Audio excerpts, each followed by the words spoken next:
British officers usually wore them to rank officer, even in the Revolutionary War. But the symbol was on the South Carolina militia's hats 20 years before the Revolutionary War.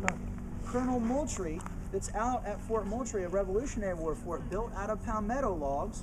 Turns out when the British tried to fire on this fort in June of 1776, that the fort made out of the palmetto logs and 15 feet of sand, which I'm sure helped too, repel the cannonball fired from the British ships.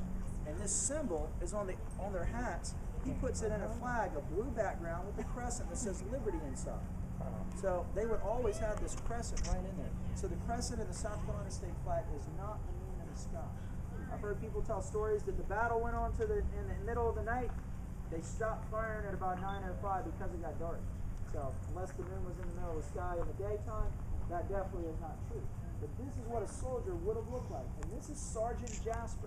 Sergeant Jasper, actually those apartment buildings I told you about earlier, he was out at this particular battle.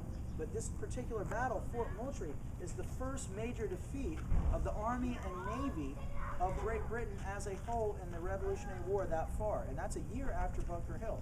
And a lot of people don't realize how much Revolutionary War history Charleston has. This was kept for 2.5 years by the British as their southern base. Cornwallis was here, Clinton was here at one time. There were more Revolutionary War battles in South Carolina than any other state. There's 137 separate engagements.